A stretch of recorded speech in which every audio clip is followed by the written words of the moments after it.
नमस्कार साथियों, एक बार पुनः आप सबका स्वागत है हमारे इस चैनल शिवालिक स्टडी अड्डा पर। जैसा कि आपको पता है कि टीजीटी पीजीटी के सिलेबस को ध्यान में रखते हुए ज्योग्राफी की क्लासेस चल रही हैं। इसी क्रम में मैंने सोचा है कि क्यों ना जो पुराने पेपर हुए हैं उनको सॉल्व कराया जाए, उनकी एक श्रृंखला शुरू करी जाए। क्योंकि आप सभी को लोगों को पता है कि जो टीजीटी पीजीटी के क्वेश्चन होते हैं, और टीजीटी का कभी पीजीटी में पूछ देता है, पीजीटी का टीजीटी में पूछ देता है, या अन्य जो एग्ज़ाम होते हैं, मतलब क्वेश्चन एक एग्ज़ाम से दूसरे एग्ज़ाम में रिपीटेड क्वेश्चन पूछे जाते हैं। तमाम मार्केट में बुक्स उपलब्ध हैं, आप वहाँ से पढ़ सकते हैं। लेकिन जो ये प्रश्न सॉल्व कराने का उद्देश्य ये है कि एक संपूर्ण व्याख्या जो है आपको प्रस्तुत की जाए, क्योंकि आप एक प्रश्न पढ़ते हैं बुक से, उसका एक व्याख्या दी रहती है, बाकी अन्य विकल्पों पर विचार नहीं किया जाता है। अगर आप इसको देखेंगे तो मैं प्रयास कर रहा हूँ कि जो उसके विकल्प हैं उन पे भी विचार किया जा रहा है। तो हमारा एक प्रश्न 2-3 प्रश्न में बदल जा रहा है। अगर मान लीजिए, अगर हम टीजीटी की बात करें तो टीजीटी में 60-62 क्वेश्चन आते हैं एक सब्जेक्ट ज्योग्राफी के। तो अगर हम उसको कंप्लीट अच्छे तरीके से सॉल्व कर लेते तो हमारे करीब 100 प्रश्न बन जाएंगे, इवन 100 से अधिक प्रश्न बन जाएंगे। ठीक है, तो हमारा ये प्रयास है कि उसके एक एक विकल्प पे विचार किया जाए और उसको अच्छे से देखा जाए, जिससे जरूरी नहीं कि वो प्रश्न रिपीट हो। अगर उसके अब जो ऑब्जेक्टिव दिए गए हैं उनसे भी कोई प्रश्न बनता है तो भी हम उसको सॉल्व कर जाएं। ठीक है, इसी क्रम में हम देखते हैं। आज हम सबसे पहले टीजीटी जो 2021 में एग्जाम हुआ था, उसमें जो ज्योग्राफी के 62-63 क्वेश्चन पूछे गए थे उनकी हम व्याख्या देखेंगे। ठीक है, तो सबसे पहले हम इसमें देखते हैं, प्रश्न आया था कि यूर्त निम्न में से किस प्रजाति का घर है। यूर्त निम्न में से किस प्रजाति का घर है? तो इसका सही उत्तर है खिरगीज। यूर्त खिरगीज। अब ये प्रश्न जरूरी नहीं कि रिपीट हो, लेकिन जो इसके विकल्प हैं थोड़ा अगर हम उन पे विचार कर लें तो हो सकता है कि हमें एक क्वेश्चन मिल जाए। ठीक है, तो अगर हम देखिए एस्किमो की बात करें, आप लोगों को पता है कि उत्तरी अमेरिका का जो टुंड्रा क्षेत्र है, नॉर्थ अमेरिका का जो टुंड्रा क्षेत्र है, नॉर्थ अमेरिका का जो टुंड्रा क्षेत्र है वहां पर ये निवास करते हैं एस्किमो। ठीक है, और इनके घर को क्या कहा जाता है? इग्लू। ये तो बहुत बार रिपीटेड क्वेश्चन है, इग्लू। ठीक है, अच्छा, ये लोग एक नाव इस्तेमाल करते हैं जिसको क्या कहते हैं? कयाक। ठीक है, ये एक शिकार करने के लिए भाले का इस्तेमाल करते हैं जिसको क्या कहते हैं? हार्पून। ठीक है, और ये बिना पहिए की गाड़ी का भी इस्तेमाल करते हैं जिसको क्या कहते हैं? स्लेज। ठीक है, तो एस्किमो जो हमारा पहला विकल्प है उसके 3-4 पॉइंट हमें मिल गए। एक तो इनके घरों को इग्लू कहा जाता है, इनकी नाव को कयाक कहा जाता है, इनकी जो गाड़ी है उसको स्लेज कहा जाता है, और ये उत्तरी अमेरिका के टुंड्रा क्षेत्र में निवास करते हैं, और जिसका हथियार से शिकार करते हैं उसको क्या कहते हैं? भाला, हार्पून कहते हैं। ठीक, दूसरा विकल्प हमारा पिग्मी। पिग्मी के बारे में क्या है? पिग्मी का जो आवास होता है उसको मोंगुलस कहा जाता है। क्या कहा जाता है? मोंगुलस। अगर हम बात करें तो पिग्मी के आवास को कहा जाता है मोंगुलस। ठीक है, और ये आखेट करने में बहुत बहुत दक्ष होते हैं, बहुत कुशल होते हैं आखेट करने में। केला इनको बहुत पसंद होता है। ठीक है, पिग्मी को। अगला विकल्प हमारा बुशमैन। ठीक है, बुशमैन सबको पता है कहाँ रहते हैं? कालाहारी मलुस्त्र में रहते हैं, कालाहारी। ठीक है, ये देखिए चारों विकल्प इसके बहुत इंपॉर्टेंट है, रिपीटेड है। शिकार करना इनका जो है काम है, मुख्यतः ये शिकारी प्रवृत्ति को होते हैं। ठीक है, खिरगीज आपको पता ही है, इनके घर को क्या कहते हैं? यूर्त कहा जाता है। ठीक है, अब मान लीजिए हमने एक ही प्रश्न सॉल्व किया लेकिन उसमें 5-6 पॉइंट मिल गए हैं, तो जरूरी थोड़ी कि यूर्त ही हर बार रिपीट कर दे, हो सकता है इनमें से कभी कोई क्वेश्चन मिल जाए। तो ऐसी व्याख्या जो है हम सभी जो पुराने पेपर हैं उनकी करने की कोशिश करेंगे। ठीक है, क्योंकि बुक्स तो अवेलेबल हैं, बुक में सिर्फ एक प्रश्न उसका एक उत्तर की ही व्याख्या है, बाकी विकल्पों पर कोई विचार नहीं है। तो हम बात कर रहे हैं कि ऐसी अगर व्याख्या मिल जाएगी तो ज़्यादा बेहतर होगा। अगला प्रश्न है हमारा कि होटलस ने बृहत स्तर पर विश्व को कितने कृषि प्रदेशों में विभाजित किया है? तो हिटलसी महोदय जो हैं यूएसए के निवासी थे। सबसे पहले आपको पता होना चाहिए, क्योंकि एग्जाम में पूछ देता ना कौन विद्वान कहाँ का निवासी है। यूएसए के थे ये, और इन्होंने 1936 ईस्वी में 1936 ईस्वी में क्या किया था? कृषि क्षेत्रों का विभाजन किया था। कितने क्षेत्रों में बांटा था? 13 क्षेत्रों में बांटा था। अब यहाँ तक तो बात ठीक है, लेकिन आपको पता है कि कृषि क्षेत्रों में विभाजित करने के लिए हिटलेसी महोदय ने कुछ आधार लिए थे। ठीक है, वो आधार क्या थे? अक्सर आजकल एग्जाम में क्वेश्चन पूछा जा रहा है। हिटलेसी महोदय ने जो 5 आधार लिए थे उनमें क्या था? पहला आधार था फसल फसल तथा पशुपालन पशुपालन संयोजन। ठीक है, ये हिटलेसी महोदय का पहला आधार था। एग्जाम में क्वेश्चन पूछ सकता है कि निम्न में से कौन सा आधार लिया था, या निम्न में से कौन सा आधार ह्यूटलेसी महोदय ने अपने कृषि वर्गीकरण में प्रस्तुत लिया है कि नहीं लिया है। ठीक है, तो दूसरा इनका आधार क्या था, कृषि की उत्पादन वृद्धि, कृषि की उत्पादन विधि। इनका वर्गीकरण कब प्रस्तुत किया गया था, 1936 में, और ये कहाँ के थे, यूएसए के थे। ठीक है, तीसरा इनका था, तीसरा वर्गीकरण था इनका कृषि भूमि में, कृषि भूमि में श्रम, पूंजी आदि के विनियोग, आदि के विनियोग की मात्रा, ये इनका तीसरा आधार था। ठीक है, अगर हम चौथे आधार की बात करें तो ह्यूटलेसी महोदय ने जो चौथा आधार लिया था, कृषि उत्पादों, कृषि उत्पादों के उपभोग के उपयोग, के उपयोग का ढंग। ठीक है, ये चौथा आधार था। पांचवा इनका आधार था कृषि में, कृषि में सहायक यंत्र एवं उपकरण, यंत्र उपकरण तथा आवासीय दशाएं, आवासीय दशाएं। ठीक है, तो ये 5 आधार लिए। हो सकता है कभी भविष्य में एग्जाम पूछ दे कि ह्यूटलेसी ने अपने कृषि वर्गीकरण में कितने आधारों को लिया है, तो 5 आधारों को लिया। कौन कौन से आधार है, फसल तथा पशुपालन संयोजन, कृषि की उत्पादन विधि, कृषि भूमि में श्रम, पूंजी आदि का विनियोग की मात्रा, कृषि उत्पादों के उपयोग का ढंग, कृषि में सहायक यंत्र एवं उपकरण तथा आवासीय दशाएं। ये 5 आधार लिए थे ह्यूटलेसी महोदय ने अपने कृषि क्षेत्रों के सीमांकन या वर्गीकरण के लिए। और कितने क्षेत्रों में बांटा था, 13 क्षेत्रों में बांटा था। ठीक है, यहां तक बात आपको समझ में आ गई होगी। आगे हम देखते हैं, तीसरा प्रश्न क्या है कि निम्नलिखित में से किस एक को संपन्नता का झरना कहते हैं या स्रोत कहते हैं। देखिए, ये क्वेश्चन कॉन्सेप्ट बेस्ड नहीं है, ये एकदम फैक्ट है। किसी बुक में आपको लिखा हुआ मिल जाएगा तो वहां से आप रट लेंगे। ठीक है, कोई इसका ऐसा कॉन्सेप्ट नहीं है। हाँ, थोड़ा सा आप लिंक जरूर लगा, झरना मतलब किसी लिक्विड चीज की बात हो रही है। ठीक है, अब कोयला लिक्विड नहीं है, प्राकृतिक गैस भी लिक्विड नहीं है।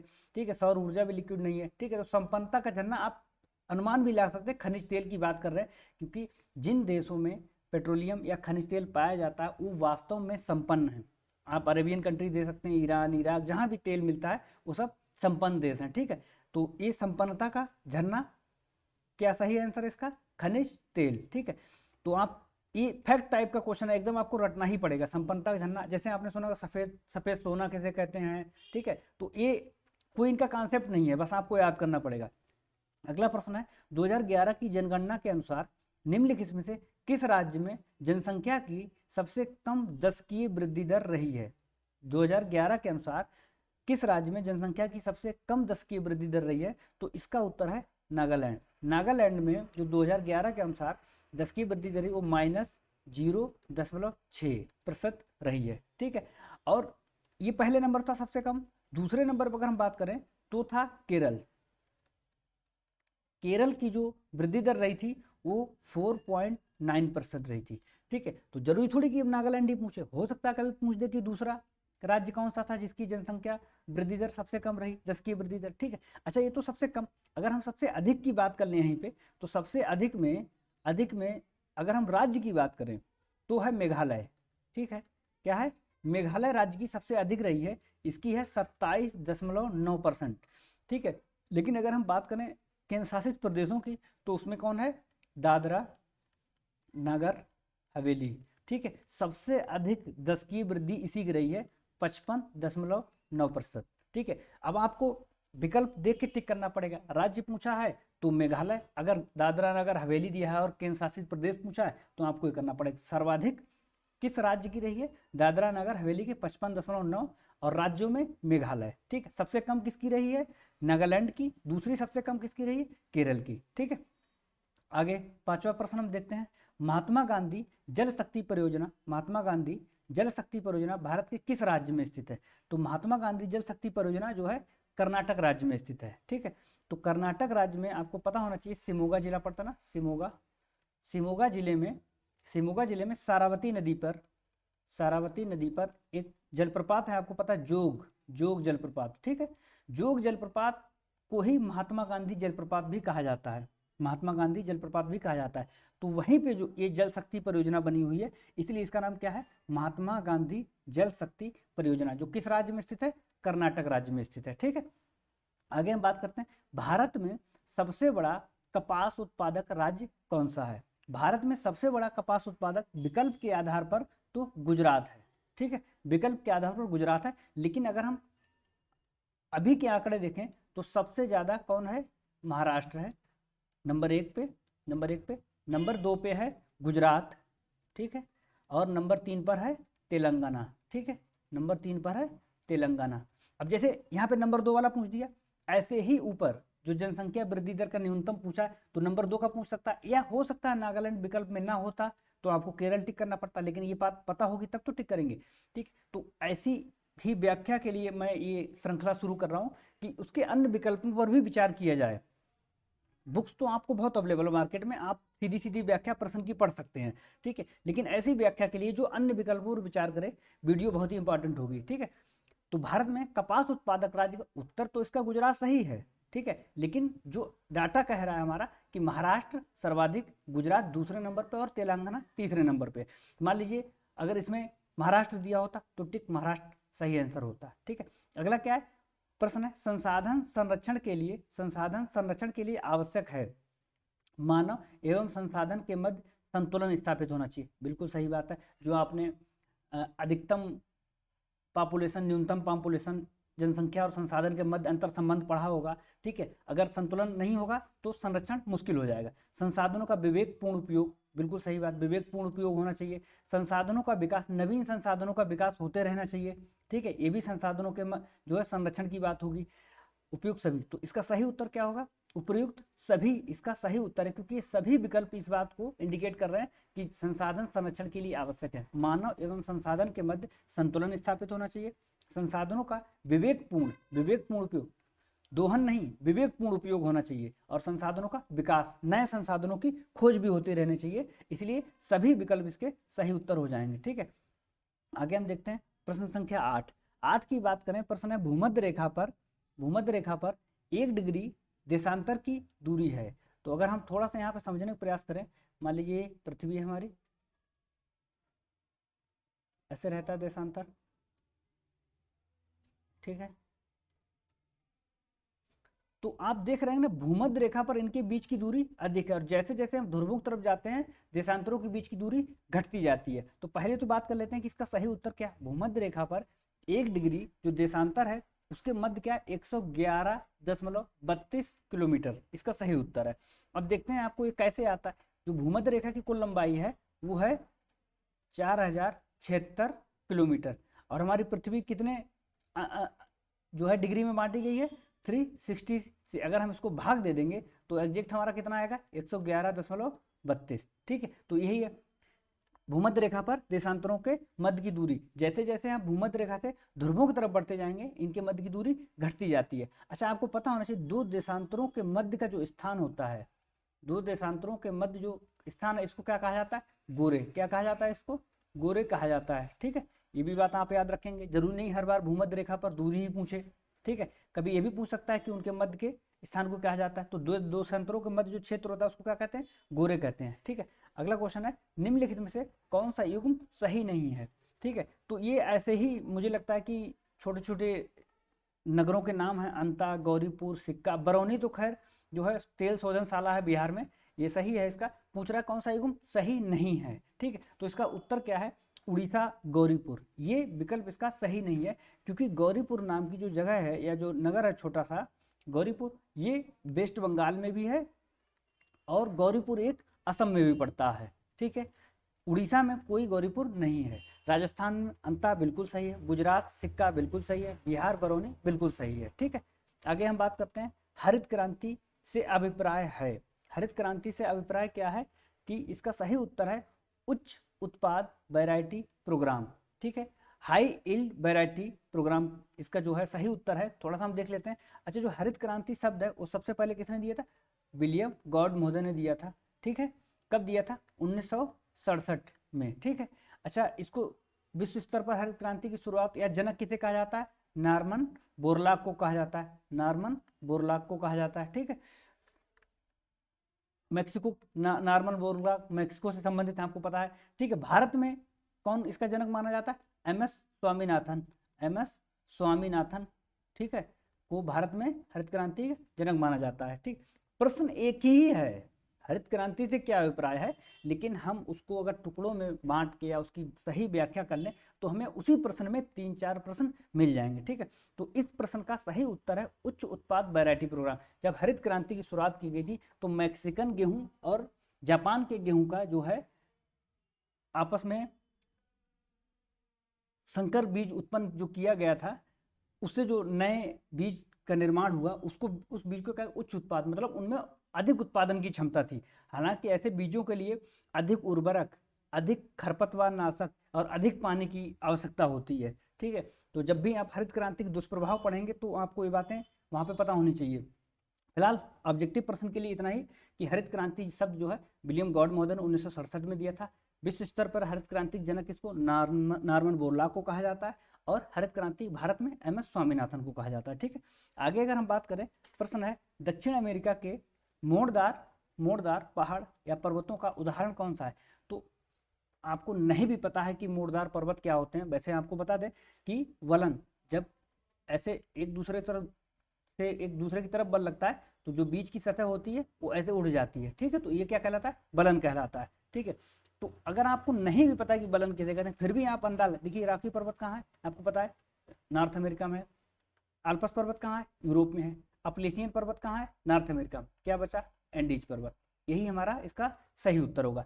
रॉकी पर्वत भी बलित पर्वत है, आल्प्स पर्वत भी बलित पर्वत है। ठीक है, एंडीज पर्वत भी बलित पर्वत है। बस इनकी लोकेशन से मतलब है कि दक्षिण अमेरिका में कौन सा स्थित है, तो एंडीज पर्वत है। ठीक है, अपलेशियन पर्वत एक जो है बहुत ही पुराना, मतलब बहुत ही पुराना का सबसे पुराना मान लीजिए बलित पर्वत है, और ये अब जो है इतना इसका अपरदन हो चुका है कि एकदम कम ऊंचाई बची है इसकी। ठीक है, आगे अगर हम बात करें प्रश्न संख्या 12 की, निम्नलिखित देशों में से कौन एक रबर का प्रमुख उत्पादक नहीं है? रबर का प्रमुख उत्पादक नहीं है। तो आपको पता है कि जो उत्तरी पूर्वी एशिया के देश हैं, थाईलैंड, इंडोनेशिया, मलेशिया, ठीक है, रबर उत्पादन में प्रमुख स्थान रखते हैं, रबर उत्पादन में प्रमुख स्थान रखते हैं। तो सही उत्तर इसका क्या है? ब्राजील। ब्राजील रबर उत्पादन में प्रमुख स्थान नहीं रखता है।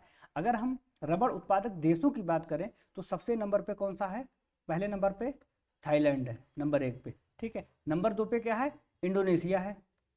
नंबर 2 पे क्या है? इंडोनेशिया। और नंबर 3 पे क्या है? वियतनाम है। नंबर 3 पे वियतनाम है। और नंबर 4 पे क्या है? भारत है। ठीक है, अब आपको 2 बातें याद रखनी है, नंबर 1 थाईलैंड, नंबर 2 इंडोनेशिया। ये तो हो गए। भारत का कौन सा स्थान है रबर उत्पादन में? तो भारत का चौथा स्थान है। ठीक है, यहाँ विकल्प दे सकते हैं, थाईलैंड दिया, इंडोनेशिया दिया, मलेशिया नहीं दिया है, कोई बात नहीं ना। उत्तर पूर्वी के जो ना साउथ ईस्ट एशिया है उसके देशों में मलेशिया भी रबर उत्पादन में स्थान रखता है, लेकिन इतना ज़्यादा नहीं। लेकिन ब्राजील तो बिल्कुल भी नहीं रखता, इसलिए इसका सही उत्तर ब्राजील। अच्छा, ब्राजील किस में रखता है? ब्राजील कहवा उत्पादन में, कहवा उत्पादन में पहला स्थान है ब्राजील का। संतरा उत्पादन में ब्राजील का पहला स्थान है। ठीक है, गन्ना उत्पादन में ब्राजील का पहला स्थान है। और सोयाबीन उत्पादन में ब्राजील का पहला स्थान है। ठीक है, तो आप देख रहे हैं जरूरी नहीं कि रबड़ ही पूछी जाए, कहवा पूछा जा सकता है, संतरा पूछा जा सकता है, गन्ना पूछा जा सकता है, सोयाबीन पूछा जा सकता है। तो हम अपना प्रश्न एक ही प्रश्न से 5-6 प्रश्न बना के इस बात को समझ सकते हैं। ठीक है, अगला प्रश्न क्या है कि प्रवाल भित्तियों की उत्पत्ति संबंधी सिद्धांत कौन सा नहीं है? इनमें से 4 दिए हैं, जो 3 सिद्धांत हैं वो प्रवाल भित्ति की उत्पत्तियों संबंधित हैं और एक ऐसा नहीं है। तो डार्विन का अवतरण सिद्धांत है, ठीक है, जिसको भू अवतरण सिद्धांत कहा जाता है, और ये 1837 में दिया गया था। ठीक है, डेविस का अपर्दन चक्र सिद्धांत ही इसका सही उत्तर है, क्योंकि ये अपर्दन चक्र, ठीक है, डेविस महोदय ने दिया था, आपको पता होना चाहिए। 1899 में इसकी व्याख्या की गई थी। हमारे जो पहली दूसरी वीडियो आप जाकर के देख सकते हैं, उस सिद्धांतों से, बुक्स से, कथन से संबंधित हैं, जनजातियों से संबंधित है, वहाँ पे आपको ये सारी चीज़ें मिल जाएंगी। ठीक है, मरे का स्थिर स्थल सिद्धांत, ठीक है, ये भी 1880 ईस्वी में दिया गया था, 1880 ईस्वी में दिया गया था, प्रवाल से संबंधित है। और दिल्ली का हिमानी नियंत्रण सिद्धांत, ठीक है, ये 1915 में दिया गया था, ठीक है। तो ये 4 सिद्धांत में 3 सिद्धांत किससे संबंधित, प्रवाल भित्ति संबंधित है, जबकि डेविस का अपर्दन चक्र जो है स्थलाकृतियों के निर्माण से संबंधित है, या नदी अपर्दन से, नदी की जो स्थलाकृति है, नदी का जीवन चक्र उससे संबंधित है, ठीक है। तो यही इसका सही उत्तर नहीं है। अगर हम अगले प्रश्न की बात करें, अगला प्रश्न है कराल बस्ती किसे कहते हैं। कराल बस्ती से संबंधित है, कराल, यहाँ पे काल लिख गया है, ये कराल है, कराल बस्ती से संबंधित है। तो इसका सही उत्तर क्या है, मसाई। मसाई इसका सही उत्तर है। बाकी अगर आप व्याख्या समझेंगे इसकी, तो जो मसाई हैं, मसाई जो है पशुचारक है, पहली बात तो आप समझ लीजिए, ठीक है, पशुचारक हैं। दूसरा, रक्त को भोजन के तौर पे इस्तेमाल करते हैं, ठीक है। पूर्वी अफ्रीका में पाए जाते हैं, आपको पता है, पूर्वी अफ्रीका, केन्या, तंजानिया, ठीक है। अगला है याकूत। याकूत और तुंगू, याकूत और तुंगू साइबेरिया टुंड्रा में मिलते हैं। कहाँ मिलते हैं, साइबेरिया टुंड्रा में, ठीक है, साइबेरिया टुंड्रा में मिलते हैं। भारत का नाम साइबेरिया वाले क्षेत्र में, मतलब रूस वाले क्षेत्र में मिलते हैं, साइबेरिया टुंड्रा में, ठीक है। आगे हम बात करें अगर सकाई की, सकाई के बारे में अगर आप जानेंगे तो ये मलय प्रायद्वीप के मलय प्रायद्वीप के वनों में मिलते हैं, ठीक है, मलय प्रायद्वीप के वनों। और ये जो घाटी और निम्न भूमियां हैं, घाटी और निम्न भूमियां, वहां पर रहना पसंद करते हैं, कौन, सकाई, ठीक है। तो ये कराल बस्ती संबंधित, उसका उत्तर है मसाई। पशुचारक हैं, पूर्वी अफ्रीका में, रक्त को भोजन के तौर पर इस्तेमाल कर सकते हैं। बाकी व्याख्या आप देख सकते हैं। अगला प्रश्न है शिव समुद्रम जल विद्युत गृह स्थापित है। शिव समुद्रम कहाँ स्थापित है, कर्नाटक में, कर्नाटक में स्थापित है। आपको पता होना चाहिए कि जो शिव समुद्रम है वो कावेरी नदी पे है। किस पे है, कावेरी नदी पे, ठीक है, कावेरी नदी पे है। और ये 1902 में निर्माण किया गया था, इसका 1902 में बनाया गया था। ये दूसरी जल विद्युत परियोजना है भारत की, ठीक है, दूसरी। अच्छा, तो पहली कौन सी है, पहली जल विद्युत परियोजना दार्जिलिंग में स्थापित की गई थी 1897 में। आपको पता होना चाहिए, सिद्रापोग उसका नाम है, ठीक है, सिद्रापोग, ठीक है।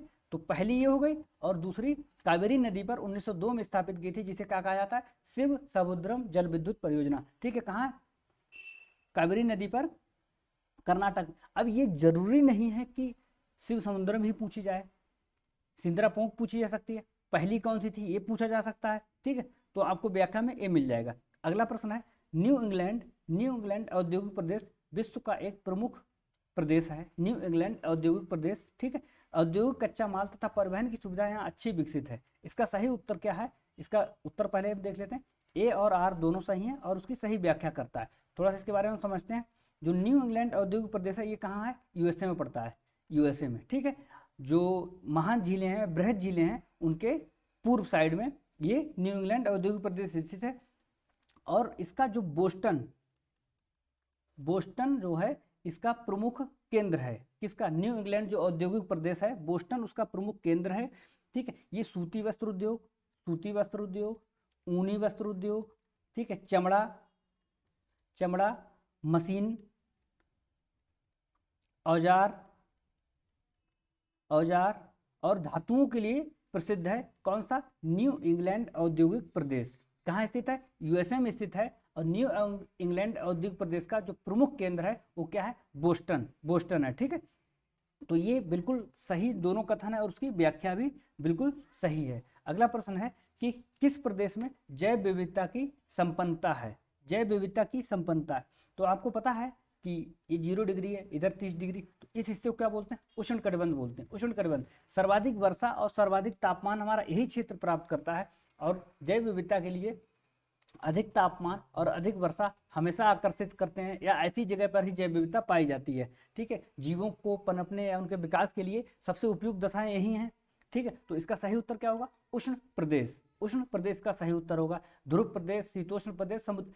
अच्छा, इसका एक विकल्प कंफ्यूजन जब एग्जाम हुआ था, लोग बोल रहे थे समुद्री प्रदेश इसका उत्तर इसलिए नहीं हो सकता क्योंकि समुद्र तो 30 डिग्री के उत्तर या दक्षिण जाने पर भी है।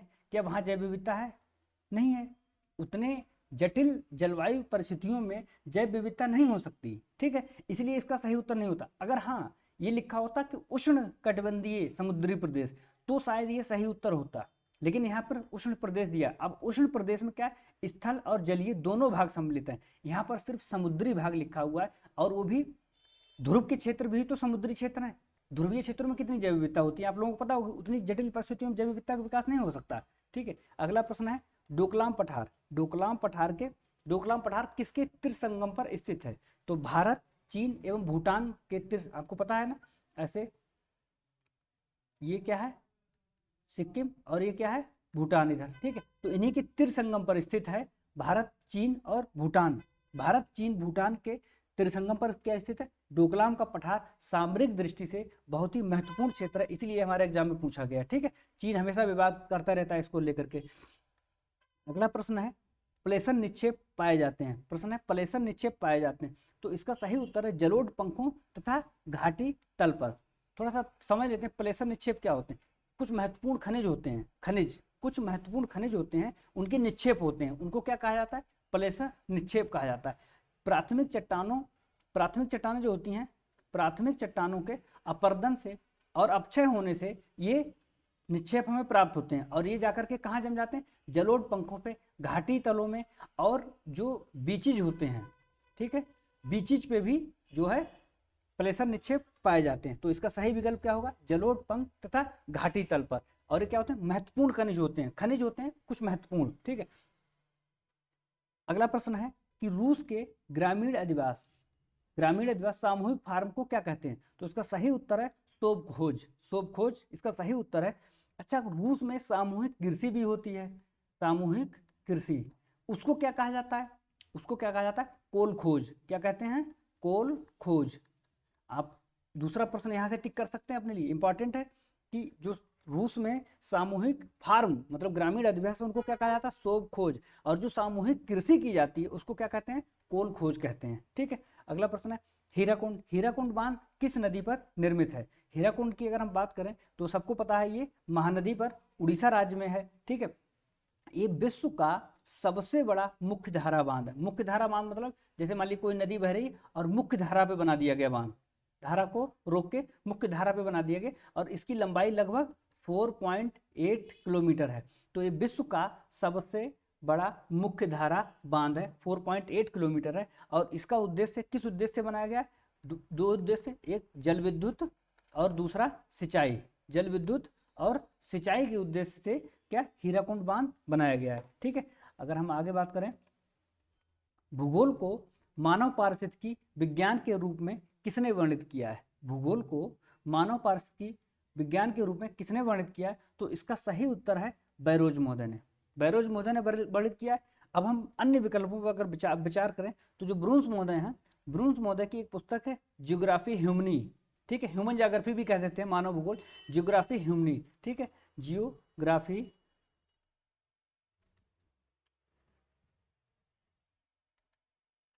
ह्यूमनी करके आती है। ठीक है, वो ब्रूंस की पुस्तक है। ठीक है, ब्लास की अगर हम बात करें तो ब्लास की जो पुस्तक है उसका नाम क्या है?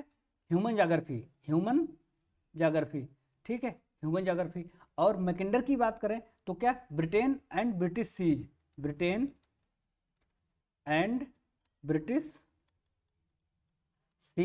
ठीक है, Britain and British seas. Heartland शब्द सभी लोगों को पता है, आप लोगों को हार्टलैंड बहुत ही इंपॉर्टेंट, हमेशा एग्जाम में पूछता है। हार्टलैंड शब्द का जो है 1919 में इन्होंने इस्तेमाल किया था, प्रयोग किया था। ठीक है, तो मैकिंडर इसलिए जाने जाते हैं, हार्टलैंड शब्द दिया था इन्होंने, और इनकी पुस्तक का नाम Britain and Britain seas. Blache की पुस्तक का नाम क्या है? Human geography. ठीक है, ब्रूंस की पुस्तक का नाम क्या है? Geography humaine. और बैरोज महोदय ने भूगोल को मानव पारिस्थितिकी तौर पे जाना है या इसकी पहचान स्थापित की है। ठीक है, आगे हम बात करते हैं ह्यूमन ज्योग्राफी ए वेलफेयर अप्रोच। अगर आप लोगों को सारी बुक्स का कलेक्शन चाहिए है तो आप हमारे यूट्यूब पर जाइएगा, आपको सारी बुक्स का कलेक्शन वहाँ पे मिल जाएगा, एक वीडियो बनी हुई है। अगर आपको जनजातियों का कलेक्शन चाहिए तो वो भी आपको मिल जाएगा। विभिन्न भूगोलवेत्ताओं के दिए कथनों का भी वीडियो हमने अपलोड कर दिया है। ठीक है, तो आप जाकर के देख लीजिएगा। ह्यूमन ज्योग्राफी ये वेलफेयर सबसे अप्रोच, आप मैंने कहा ना कोई लिंक पकड़िए जहाँ से आपको याद हो सके। ठीक है, अब वेलफेयर अप्रोच कल्याणकारी, तो ये किसकी पुस्तक है? डीएम स्मिथ की। ये प्रश्न आप किसी भी बुक से देख सकते हैं, आपको मिल जाएगा, यही विकल्प दिया होगा और यही सही उत्तर है। लेकिन हम कहाँ पे बात कर रहे हैं? उसकी व्याख्या पर, अन्य विकल्पों की व्याख्या पर। जरूरी थोड़ी कि यही क्वेश्चन पूछा जाए, बार बार मैं जोर दे रहा हूँ। ठीक है। तो कल्याणकारी भूगोल की जो नींव रखी उसमें प्रमुख योगदान किसका, DM स्मिथ महोदय का है। ठीक, अब हम बात करेंगे रिचर्ड पीट महोदय की और डेविड हार्वे। रिचर्ड पीट और डेविड हार्वे किस लिए जाने जाते हैं, अतिवादी भूगोल या अतिवाद भूगोल का नाम सुना होगा ना, अतिवाद, रेडिकलिज्म जिसको हम कहते हैं, उग्र सुधारवाद। ठीक है, रिचर्ड पीट और डेविड हार्वे को इसलिए जाना जाता है क्योंकि जरूरी थोड़ी कि यही प्रश्न पूछे, सीधे सीधे पूछ सकता है अतिवाद निम्न में से कौन से भूगोलवेत्ता अतिवादी हैं, रेडिकलिज्म है। ठीक है, अच्छा डेविड हार्वे की पुस्तक का नाम क्या है, explanation in geography, explanation in geography. ठीक है, और रही बात यहाँ पर पीटर हैगेट की, तो पीटर हैगेट के बारे में इनकी पुस्तक का नाम है location analysis, location analysis in human geography. ठीक है, human geography, location analysis in human geography 1965 में ये पुस्तक प्रकाशित हुई थी। ठीक है, एक इनकी एक पुस्तक और है, ज्योग्राफी ए मॉडर्न सिंथेसिस। ठीक है, ज्योग्राफी ए मॉडर्न सिंथेसिस, सब लोगों को पता है। ठीक है, बहुत इंपॉर्टेंट बुक है दोनों, location analysis in human geography और ज्योग्राफी ए मॉडर्न सिंथेसिस किसकी है, पीटर हैगेट की पुस्तकें हैं दोनों। ठीक है, व्याख्या देखें, आपको 4-5 बातें यहाँ पे पता चल रही हैं। अगला प्रश्न क्या है कि निम्नलिखित में से किस प्रकार के अधिवास का विकास सड़क या नदी या नहर के दोनों किनारों पर होता है। ठीक है, किस प्रकार का जो है अधिवास का विकास होता है, तो आपको देख रहे होंगे, मान लीजिए कोई सड़क है या कोई नहर है, उसके दोनों तरफ ऐसे अधिवासों का अगर विकास हो रहा है, ठीक है, तो एक कैसा अधिवास प्रारूप बन रहा है, रेखीय अधिवास का प्रारूप बन रहा है। ठीक है, आपको पता है ना, चक्राकार जो है तालाब या कुआं के चारों तरफ जब बन जाता है तो हम उसको क्या कहते हैं, चक्राकार। ऐसे ऐसे अगर जब अधिवास बन जाता है, ठीक है, तो उसको क्या कहते हैं, चक्राकार कहते हैं। ठीक है, और जो वर्गाकार होता है, वर्गाकार में क्या होता है, जैसे आयताकार वैसे ही वर्गाकार, उसमें क्या होता है, सड़कें समकोण पर एक दूसरे को काटती हैं। ठीक है, तो वर्गाकार का निर्माण हो जाता है। ठीक है, तो अगला प्रश्न हम देखते हैं इसी क्रम में, गारो राजमहल बिदर का निर्माण हुआ है किसके द्वारा, अधाभ्रंश के द्वारा। आप लोगों को पता है ना, इधर छोटा नागपुर का पठार, अगर हम दक्षिण भारत की बात करें तो यहाँ पे छोटा नागपुर का पठार, इधर मेघालय का पठार, और बीच में ये जो बन गया है गारो राजमहल बिदर बोलते हैं। ठीक है, ये क्या हुआ, भ्रंश, यहाँ पर यहाँ की भूमि नीचे धंस गई, इसलिए मेघालय का पठार छोटा नागपुर के पठार से अलग हो गया। ठीक है, और जिस चीज के द्वारा अलग हुआ उसी को क्या कहा जाता है, गारो राजमहल बिदर कहा जाता है। ठीक है, आपने जब पढ़ा होगा तो आप दक्षिण भारत का ऐसे मैप बनाएंगे तो आपको दिखेगा वहां पे। ठीक है, आगे प्रश्न है 26, सामान्यतः इनमें कौन सी परतदार चट्टानों में पाया जाता है, परतदार चट्टानों में पाया जाता है। आप प्रश्न को ध्यान से पढ़ेंगे तब आपको उत्तर बहुत आसानी मिल जाएगा, परतदार चट्टानों में पाया जाता है। ठीक है, अब बेसाल्ट तो खुद में ही एक चट्टान है, पहली बात तो। ठीक है, सेल भी एक चट्टान है। अब दो ही तत्व बचे हमारे पास, सिलिका और मैग्नीशियम। ठीक है, सिलिका और मैग्नीशियम, आपको पता ना, पृथ्वी की पपड़ी में जो है सिलिका पाया जाता है, संपूर्ण पृथ्वी में भी तीसरे नंबर पर सिलिका पाया जाता है, और पृथ्वी की पपड़ी में दूसरे नंबर पर सिलिका पाया जाता है। ठीक है, तो परतदार चट्टानों से हमारा जो पृथ्वी का धरातल है वो 75% अवसादी चट्टानों से ढका हुआ है, सिलिका ही इसका सही उत्तर है। ठीक है, बेसाल्ट आग्नेय चट्टान है, सेल एक परतदार या अवसादी चट्टान है, सिलिका एक तत्व है, एक खनिज है जो किसमें पाया जाता है, परतदार चट्टानों में पाया जाता है। और सिलिका के बारे में आपको पता ना कि जो पृथ्वी की पपड़ी है, क्रस्ट की अगर हम बात करें तो क्रस्ट में जो सबसे महत्वपूर्ण तत्व पाया जाता है वो ऑक्सीजन है पहले नंबर पे, और दूसरे नंबर पे जो तत्व पाया जाता है वो क्या है, वो सिलिका है। ठीक है, 27%।